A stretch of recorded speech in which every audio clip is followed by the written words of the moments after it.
Shoshib qo'yibman azizlarim, shoshib qo'yibman. Xo'p, nimaga shoshib qo'ygan deyishingiz mumkin.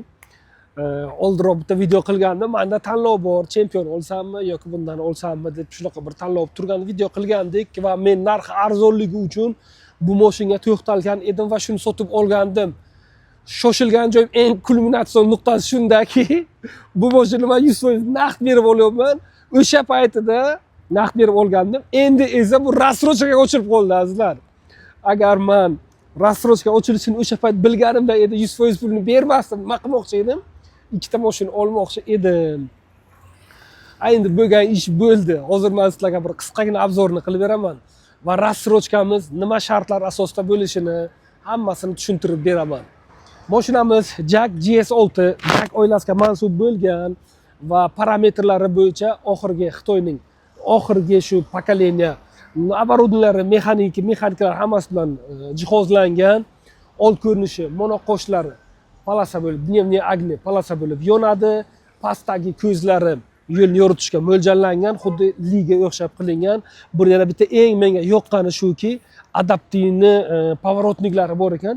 Nima desa, agar siz pavorotnik yoqayotgan bo'lsa, rulni bursangiz, o'sha tomondagi mana bu yo'lni yoritish ko'zlar qo'shimcha mana bu ikkita ko'z yonib, o'sha tomonni yoritib beradi. Endi ko'pchilikka bu yangilik emas, lekin haqiqatan ham men bu komfortni haqiqatan ham his qildim. Haqiqatan ham chotki. Keyin gaz ustanovkasi bo'yicha to'xtaladigan bo'lsak, men bunga propan qo'ydim, metan bo'lmaydi dedilar. Boshida aytdiki, metanni qabul qilmaydi, bu senga azob bo'lib keladi, seni qiynaltiradi. Yo'q azizlar, unaqangi muammoni o'zi yo'q. Propan ustanovka qildingiz, tamom unutdingiz. Hozirgi paytda teng bo'lib, mana shu mashinalarda umuman olgan zapravkalarda metanni o'zi yo'q. Propan svobodno. Hozir hamma o'sha yerda turgan payt siz propan zapravka qilasiz, yurisiz.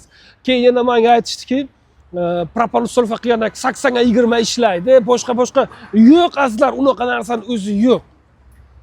Men ustanovka qilganman, mashina qiziyotgan paytda faqat benzinni ishlatadi. Menga va'da qilgani bo'yicha 90 ga 10, lekin 5% benzin edi, 95% propanda yuriydi.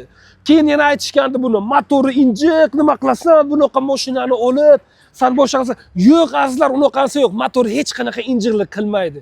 Yana aytishgandiki, benzindan propanga o'tayotgan paytida bu mashina buksavat qilib qoladi. Boshqa men unaqa narsani sezganim yo'q. Lichna meni o'zim sezganim yo'q.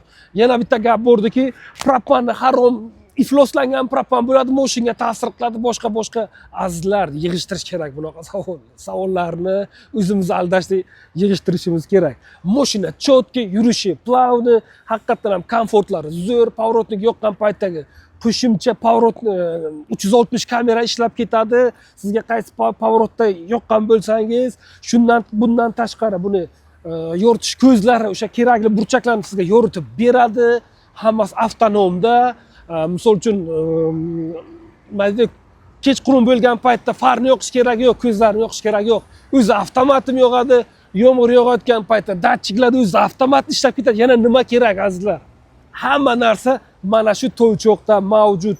Diskalarni aytishdiki, buni olib по-любому nima qilish kerak? Yangilash kerak. Yo'q, men hech narsani yangilaganim yo'q azizlar. Haqiqatan ham oldim. Hech narsaga qo'yganim yo'q. Qancha ana qilingan nima bilan kelgan bo'lsa, o'sha holatida oldim. Shumka qilish kerak emas, ko'pchilik shumka qilish kerak deydi. Kalotkalarni deydi. Kalotkalar bo'yicha hech narsa muammo yo'q. Faqat men bitta narsani o'zimga orzu qilaman. Mana bu Supurtni ko'ryapmiz. Supurt bunda stalnoy rang qilingan.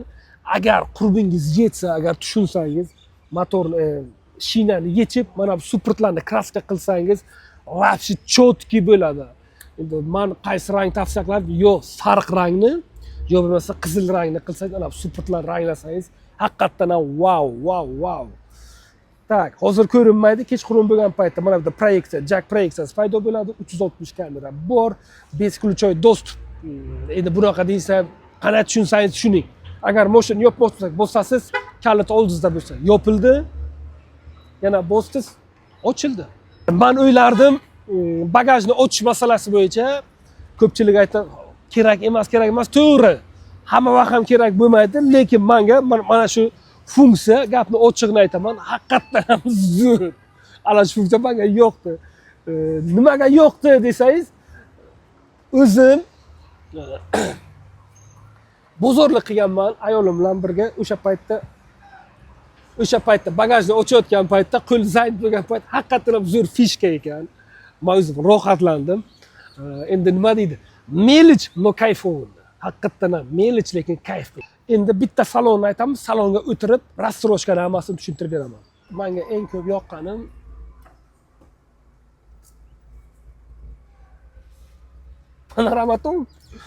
Panoramaton boshida e'tibor bermadim. Keyinchalik gapni ochiqni aytish kerak. Harakatlanayotgan paytda sizga boshqacha ощущение beradi, hissiyot uyg'otadi, haqiqatan ham zo'r. Va buni misol uchun yana bitta narsasini bu, agar siz buni bizda luk deydi, shu lukni ochib qo'yadigan bo'lsangiz, endi ochib haydash emas. Men hozircha qila olmadim. Ochib, misol uchun bu nima uchun luk asosiy vazifasi nimada desangiz, salon ichida havo buzilib ayniydigan nimadir bo'ladigan bo'lsa, insoniyatchilik, hamma tushunadi, bu to'g'ri tushunadi. Agar oynani tushiradigan bo'lsangiz, oyna salonchi issiq bo'ladigan bo'lsa, risk sovutib qo'yadi. Luk bilan qiladigan bo'lsa, fortishka vasosini o'taydi va yomon havoni chiqaradi, lekin saloningiz sovib qolmaydi. Haqiqatan ham bu lekin zo'r fishka. Endi salonga to'xtaladigan bo'lsak, salon hamma joy koja, buni aytib qo'yib buna qilib turamiz. Koja, o'rindiqlar, abagreevlar. Boringni bularda abduf bo'lmaydi. Hamma joy kojadan ishlangan. Endi tavsiyalarroq nimani aytish mumkin? Agar siz kojani yoqtirmayman desangiz, faqat nakitni qilishingiz mumkin. Shu ton panorama motorimiz variatorda emas, Robertda juda aqlli va bundan tashqari mana bu lipiskimi nima deydi buni? Короче, agar sport rejimga o'tkazadigan bo'lsangiz, M ga o'tkazasiz, mexanika o'tkazasiz va mana bu skoroustni ko'tarib tushirishingiz mumkin. Adaptivni kruz kontroli yo'q, to'g'ri, lekin kruz kontrolimiz bor. Pedalni bosmasdan mashinani boshqarishingiz mumkin. Buni biz boshida sotgan paytimiz boshida 330 millionlar edi. Keyin bu 315 milliondan sotdik. Keyin 300 millionga tushdi. Hozirgi narxi buni 285 million so'm. 285 million. Tak. Ko'rsatamiz. 285 million. Buni avtosalonni o'zidan rassrochkaga olishingiz mumkin. Rassrochkaga olish tartibi qanaqa bo'ladi? Boshlang'ich to'lov uchun 200 million berasiz. 200 million berasiz. Tak. 85 qoladi. 85 ni bo'lamiz 6 oyga. 14 milliondan qoladi. 6 oyga qolganini berasiz. Endi siz aytishingiz mumkin, 200 million beradigan bo'lsak, bu yoqda o'zi hech qancha qolmayapti. Siz agar 100% pul yetadigan bo'lsa, keling narxidan o'tib beradigan joy bor. Kelishamiz, muammo yo'q. Rassrochka olaman desangiz, 285 million narxi, sitga tushmagan narxi shu. 200 million berasiz, qolganini olasiz. Hech qanaqangi bank aralashmaydi, hech qanaqangi penya yo'q. Bosh og'riqlarsiz bo'lmaydi. Murojaat qilasiz, o'zimiz qilib beramiz. Agar xohlasangiz men test drive qilib berardim, gapni ochig'i. Mashina mazza qilib yurasiz. Mazza. Aytadi-yu, mazza. Chotki. Shu kanalga nima bo'lib qoling, a'zo bo'lib qoling, like bo'lsin, kommentariyada fikrlaringizni yozib qoldiring. Biz uchun juda muhim. Yana siz qanaqangi obzorlarni kutib qolasiz, bu haqida ham yozib qoldiring, savollaringizni bering, javob beramiz.